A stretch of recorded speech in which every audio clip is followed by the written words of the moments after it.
하나님 말씀 고린도후서 4장 7절에서 15절의 말씀입니다. 고린도후서 4장 7절에서 15절의 말씀. 한 목소리로 우리 같이 읽겠습니다. 시작. 우리가 이 보배를 질그릇에 가졌으니 이는 심히 큰 능력은 하나님께 있고 우리에게 있지 아니함을 알게 하려 함이라. 우리가 사방으로 우겨쌈을 당하여도 쌓이지 아니하며 답답한 일을 당하여도 낙심하지 아니하며 박해를 받아도 버림받지 아니하며 거꾸러뜨림을 당하여도 망하지 아니하고 우리가 항상 예수의 죽음을 몸에 짊어짐은 예수의 생명이 또한 우리 몸에 나타나게 하려 함이라. 우리 살아있는 자가 항상 예수를 위하여 죽음에 넘겨짐은 예수의 생명이 또한 우리 죽을 육체에 나타나게 하려 함이라. 그런즉 사망은 우리 안에서 역사하고 생명은 너희 안에서 역사하느니라. 기록된 바 내가 믿었으므로 말하였다 한 것 같이 우리가 같은 믿음의 마음을 가졌으니 우리도 믿었으므로 또한 말하노라. 주 예수를 다시 살리시니가 예수와 함께 우리도 다시 살리사 너희도 그 함께 그 앞에 서게 하실 줄을 아노라. 이는 모든 것이 너희를 위함이니 많은 사람의 감사로 말미암아 은혜가 더하여 넘쳐서 하나님께 영광을 돌리게 하려 함이라. 아멘. 오늘 말씀의 제목은 사망과 생명이라는 제목으로 말씀을 나눕니다. 오늘 본문은 약함 속에서 고난을 무릅쓴 바울의 사역에 대해서 보도를 하고 있습니다. 지금까지 사도직의 영광을 강조하고 있던 바울이 이제는 자신의 연약한 인간상을 고백하고 있죠. 7절을 보시면은 바울이 자신의 연약함을 어떻게 비유하고 있습니까? 깨지기 쉬운 질그릇에 비유를 하고 있습니다. 바울이 말하는 이 질그릇이라는 것은 나약한 인간의 육체나 전인격을 가리키는 비유적 표현입니다. 질그릇은 어떻게 보면 모양도 볼품없고 또 약하여서 깨지기 쉬울 뿐만 아니라 별로 귀히 쓰이지 않는 가치 없는 물건이 바로 질그릇입니다. 바울은 자신의 이 연약함을 생각하면서 자신을 이처럼 깨어지기 쉬운 질그릇에 비유하고 있는 것이죠. 자, 바울은 이런 질그릇에 뭐가 담겨 있다고요? 보배를 가졌다. 보배가 담겨 있다라고 강조하고 있습니다. 자, 여기서 이 보배라는 게 무엇이겠습니까? 보배라는 것은 바로 예수 그리스도의 복음을 말합니다. 예수 그리스도의 복음을 보배에 비유하고 있어요. 자신은 연약하여서 깨어지기 쉬운 질그릇과 같은 존재이지만 그 안에 보배와 같은 예수 그리스도의 영광의 복음의 능력이 있다라는 거죠. 그래서 그 복음의 능력으로 말미암아 이 심히 큰 능력은 하나님께 있어서 극심한 환난 가운데서도 고린도 성도들에게 풍성한 생명의 풍성함을 누리게 하였다라는 것을 밝히고 있는 것입니다. 8절을 보시면은 바울은 우리가 사방으로 우겨쌈을 당하여도 쌓이지 아니하며, 여러분 여기서 우겨쌈을 당한다라는 말은 어떤 표현이냐면 즙을 짜기 위해서 포도를 짓누르는 것을 의미합니다. 그러니까 환난과 고통이 사방에서 성도들을 압박하는 상태가 바로 우겨쌈을 당하는 상태인 거죠. 그런데 바울은 이렇게 우겨쌈을 당해도 쌓이지 않는다 이라고 표현하고 있어요. 그러니까 하나님을 의지하는 자는 우겨쌈을 당하여도 결코 질식하지 않는다라는 겁니다. 대적들이 아무리 사방으로 우겨쌈을 하여도 하나님이 더 많은 천사들을 보내어서 성도들을 보호해 주시기 때문에 우리 성도들은 절망할 이유가 없다라는 거죠. 바울은 고린도 교회에 침투한 이 거짓 사도들로 인하여서 많은 모함을 받았어요. 게다가 고린도 교인들 중에서는 그 거짓 사도들에게 미혹된 자들이 있어서 바울을 대적하기도 했습니다. 때문에 바울은 날마다 심령에 눌리는 고통을 받았어요. 그런데 바울은 이런 답답한 일을 당하여도 8절에 뭐라고 얘기하고 있어요? 답답한 일을 당하여도 뭐 하지 않는다? 낙심하지 않는다라고 강조하고 있어요. 여기서 답답한 일이라는 것은 이 적군을 포위해서 한 곳에 몰아넣는다라는 그런 의미가 있거든요. 그래서 일체 수단이나 빠져나갈 어떤 능력이 없는 상태, 이게 바로 답답한 일을 당하는 상태입니다. 그런데 하나님을 경외하는 성도는 아무리 낙심할 만한 답답한 상황을 만난다 할지라도 낙심하지 않는다는 거예요. 왜요? 하나님은 이 모든 것을 합력하여 선을 이루실 줄을 믿기 때문인 거죠. 그러니까 성도는 박해를 받아도 버림받지 않는다. 9절에 얘기하면서 바울은 성도가 거꾸러뜨림을 당해도 망하지 않는다. 지금 그렇게 표현하고 있는 겁니다. 내용관찰 문제 1번입니다. 바울은 매우 역설적인 가르침을 주고 있습니다. 그에 의하면 예수님의 죽음을 체험하는 것은 곧 무엇을 체험하고 나타내는 것이 된다라고 말하고 있습니까? 10절, 11절을 보시면은 우리가 항상 예수의 죽음을 몸에 짊어짐은 예수의 생명이 또한 우리의 몸에 나타나게 하려 함이라. 이게 무슨 말이에요? 예수의 죽음, 예수의 죽음이라는 게 뭡니까? 십자가를 가리키는 거예요. 그죠? 십자가를 가리키며 그것을 몸에 짊어진다라는 것은 예수 그리스도의 고난에 참여한다라는 것을 의미합니다. 그러니까 그리스도의 고난에 참여하는 성도는 예수 그리스도의 생명을 나타낼 수 있는 존재가 된다는 거예요. 예수 그리스도의 생명을 나타내요. 이게 성도의 존재 양식을 말하는 겁니다. 예수님께서 질그릇같이 연약한 자신의 몸에 십자가의 고통을 담아내셨어요. 그렇듯이 예수 그리스도와 연합한 우리 그리스도인들 역시 현세에서 고통을 감내해야만 됩니다. 이 고통의 길은 바울이 진술하듯이 죽음을 각오하는 길이에요. 죽음을 각오하는 길. 그러니까 비록 죽음의 상황에 처해 있다 할지라도 여러분 그 고통에는 그 고통의 참여는 무익하지가 않다라는 거예요. 그러니까 우리가 고통 속에서 이 땅에서 정말 예수 그리스도로 말미암아 당하는 그 고통을 우리가 인내하잖아요. 그 인내는 무익한 인내가 아닙니다. 예수 그리스도께서 부활의 첫 열매가 되셨던 것처럼 그리스도인들 역시 이 부활의 첫 열매를 따라서 영광스러운 몸의 부활을 경험할 것이기 때문이라는 거예요. 그래서 누구든지 그리스도와 함께 십자가에 못 박힌 자는 그리스도와 함께 다시 살 것이다. 11절에서 우리 살아있는 자가 항상 예수를 위하여 죽음에 넘겨짐은 예수의 생명이 또한 우리 죽을 육체에 나타나게 하려 함이라. 예수 그리스도와 함께 십자가에 못 박힌 그 못 박힘은 우리로 하여금 예수 그리스도와 함께 다시 살아나게 할 것이고 그리고 예수 그리스도와 함께 영광스러운 영원한 왕노릇을 하게 할 거라는 겁니다. 그래서 그리스도인들이 지금 현재 고통을 당할 때 그 고통 가운데서도 소망을 품을 수 있는 이유가 무엇인가? 예수 부활의 생명이 궁극적으로 우리에게 약속되어 있기 때문이라는 거예요. 12절을 가보시면은 사망은 우리 안에서 역사하고 생명은 너희 안에서 역사하느니라. 바울 자신이 계속 고통당하는 가운데 고난 가운데 있는 것, 죽음에 넘겨지는 이 자신이 고통 속에서 인내하는 것이 결코 헛되지 않아서 마침내 고린도 교회에 풍성한 열매를 거두었다라는 거죠. 그러니까 바울이 고난에 찬 이 복음 증거의 삶이 결국에는 음란하고 우상 숭배의 도시였던 이 고린도에 하나님의 그 교회를 설립하고 그들의 영을 살리는 결과를 가져왔다라는 겁니다. 그러니까 이와 같은 결과가 결국 예수 그리스도의 불굴의 그 생명이 죽음의 권세를 넘어서 역사하고 있다라는 결정적인 증거라는 거죠.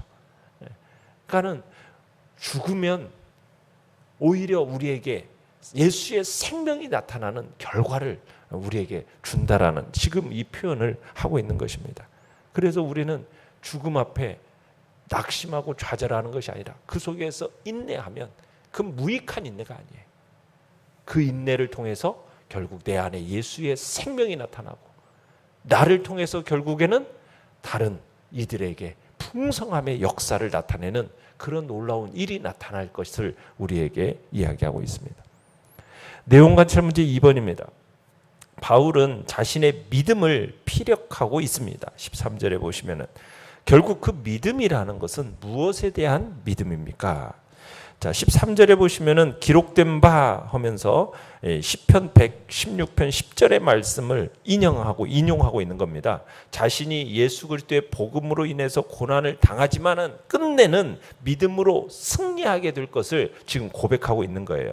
바울은 고난을 당하지만 하나님이 그것을 이기게 하시고 죽는다 해도 하나님이 다시 일으키셔서 영생의 부활로 들어가게 하실 것을 믿고 확신했기 때문에 모든 고난을 감내하면서 복음 사역을 감당했던 겁니다. 그러니까 최후 승리에 대한 확신. 여러분, 이 최후 승리에 대한 확신이 결국 성도들로 하여금 어떠한 고난도 능히 감내하게 하는 원동력이 되는 겁니다. 우리의 마지막은 뭐로 끝난다고요? 승리로 끝난다고, 승리로. 그래서 14절은 바울이 고난과 죽음의 위협 앞에서도 믿음을 지키면서 복음을 증거할 수 있었던 이유를 이야기하고 있어요. 주 예수를 다시 살리신 이가 예수와 함께 우리도 다시 살리사 너희와 함께 그 앞에 서게 하실 줄을 아노라.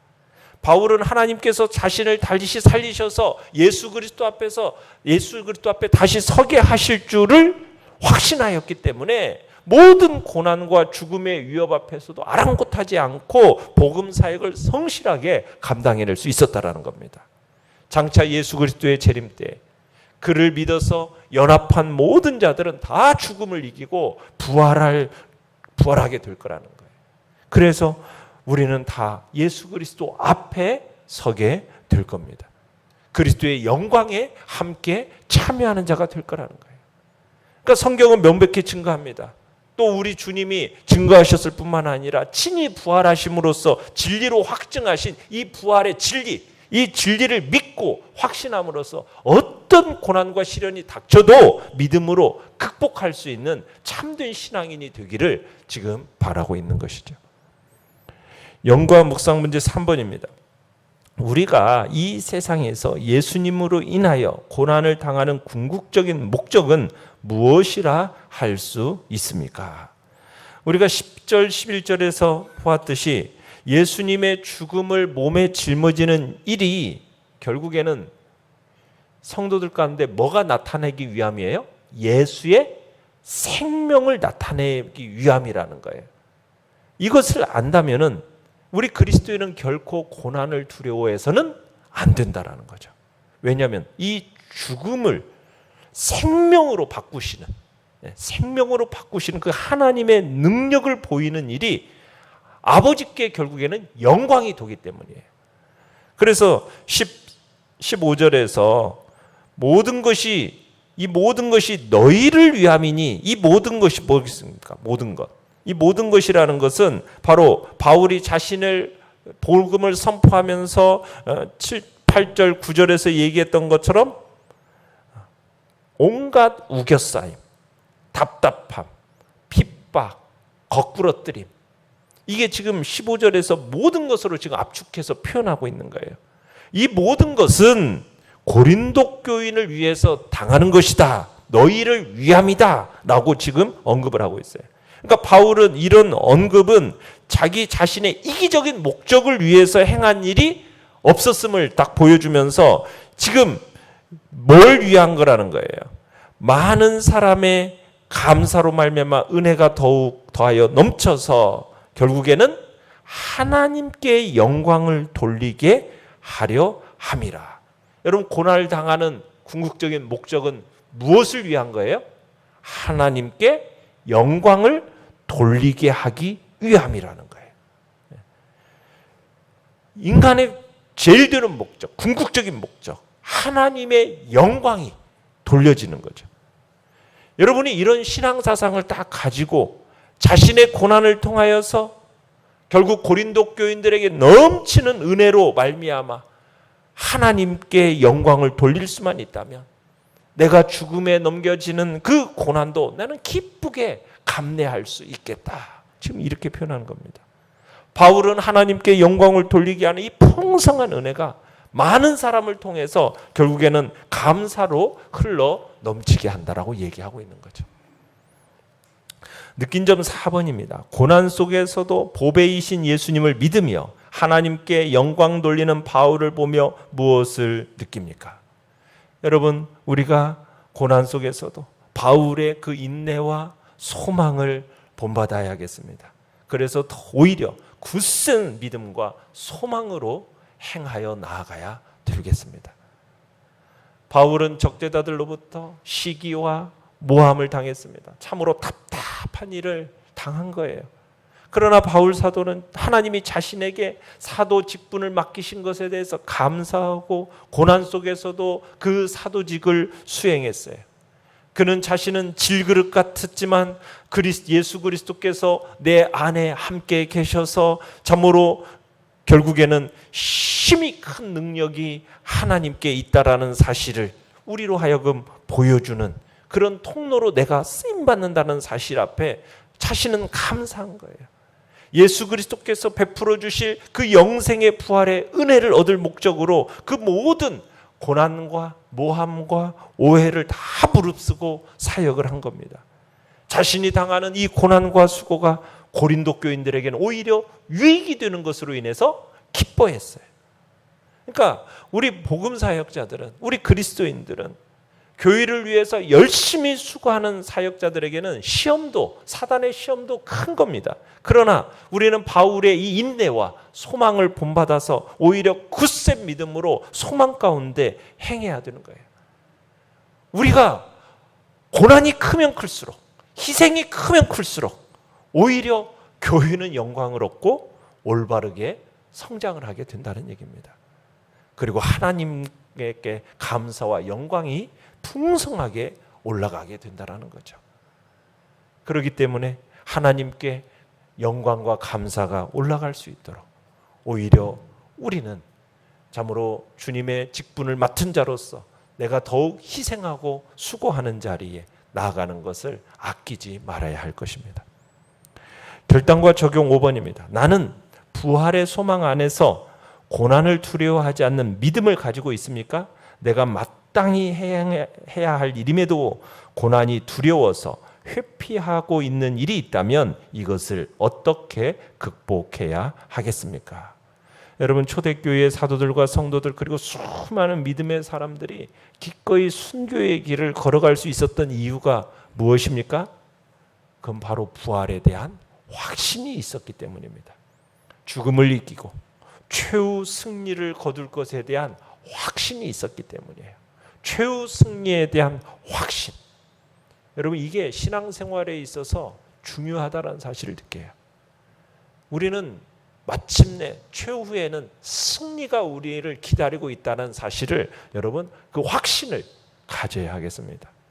고난이나 생명에 대한 위협에도 불구하고 우리는 결코 흔들림이 없이 마침내 우리에게는 승리가 보장되어 있다는 이 확신 속에서 고난을 넉넉히 감당해내시고 마침내 모든 것을 합력하여 선을 이루실 하나님에 대한 은혜와 능력 안에서 결국 내 안에 예수 그리스도의 생명이 나타나게 하는 그런 복된 통로로 이 고난이, 답답함이, 때로는 모함과 오해가, 거꾸러뜨림이, 우겨싸임이 그것이 도리어 이 복음의 역사를 나타내고 생명을 나타나게 할 것이라는 그런 믿음으로 이 모든 것들을 인내하시고 그 가운데서 승리가 있음을 바라보시면서 주님 앞에서 복된 길을 걸어가는 오늘 한 날 되시기를 간절히 축원합니다.